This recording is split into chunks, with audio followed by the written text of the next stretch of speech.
When you hear the name Nikola Tesla, what comes to mind? Probably crackling electricity, right? Maybe some wild futuristic inventions, and, of course, a mind that was just on another level. He's become this figure who's as much a myth as he was a real person. So let's spend the next few minutes trying to untangle that myth from the man. Okay, just look at this picture. It's so iconic. You've got Tesla just sitting there, totally calm in the middle of this crazy storm of man-made lightning. It's the perfect image for the legend, isn't it? The lone genius, the master of these invisible forces, a guy who looked like he had the secrets of the universe in the palm of his hand. And that really gets to the heart of it. Was he the mad scientist we see in movies, the one with secret superweapons? Or was he something more complicated? A truly gifted and maybe a deeply troubled person whose real story is way more fascinating than any legend. Let's start with the myth, because honestly, it's a story that sounds like it was ripped straight from a blockbuster movie, full of secrets, superweapons, and it all kicks off right as he dies. So you have to remember, the timing here is everything. Tesla dies in January 1943. We're right in the thick of World War II. Now, he had made claims about inventing a death ray, basically a particle beam weapon. The US government, terrified this tech could get into enemy hands, swoops in and seizes all his papers. And here's the kicker. Even though a bunch of files were declassified in 2016, a lot of them are still missing. That's the kind of thing that fuels conspiracy theories for decades. To really understand the guy behind these wild stories, we have to try and get inside his head. And luckily for us, he wrote an autobiography that gives us a window into this incredible and, often tormented mind.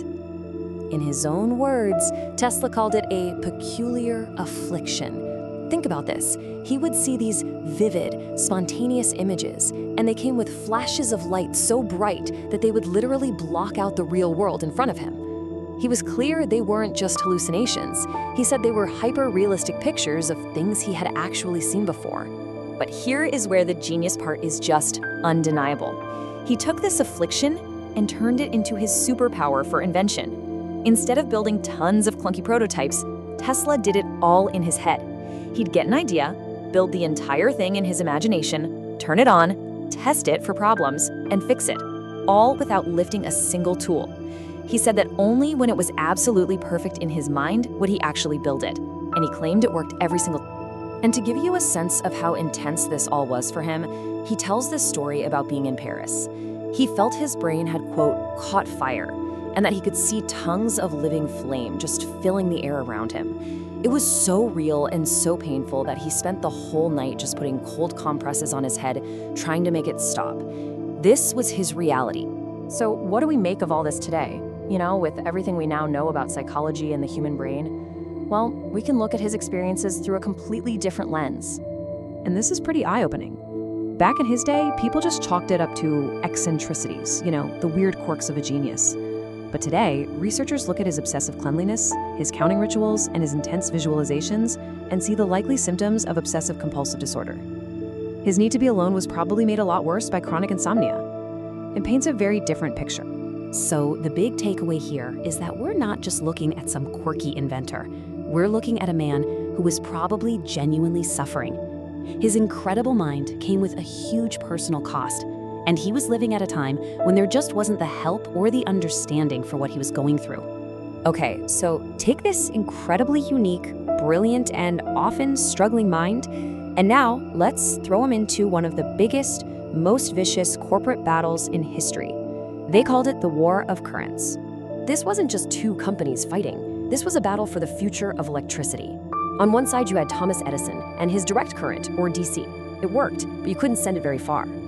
On the other, you had George Westinghouse using Tesla's amazing alternating current, or AC, patents, which could send power for miles. As AC started winning, Edison's side went on a brutal PR campaign to make AC seem deadly. It got so bad they helped make the first electric chair use Westinghouse's AC just to link it with death in people's minds. But the war pretty much ended in 1893 when Westinghouse and Tesla lit up the entire Chicago World's Fair with AC. It was the ultimate mic drop. And when I say this smear campaign got bark, I mean it got really dark.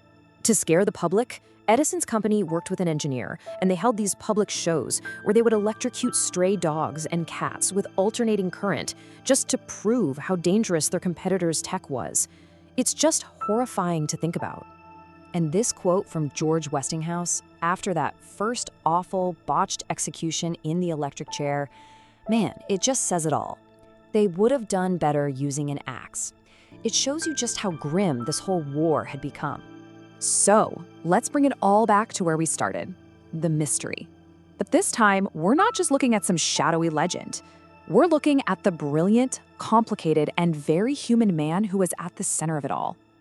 Okay, so get this. When the government seized his stuff, the FBI recorded 80 trunks of his property. But years later, in 1952, when everything was finally sent to the Nikola Tesla Museum in Belgrade, only 60 trunks arrived. That means 20 trunks full of who knows what, notes, models, research, are still completely unaccounted for. It's a question mark that's just hanging at the end of his story.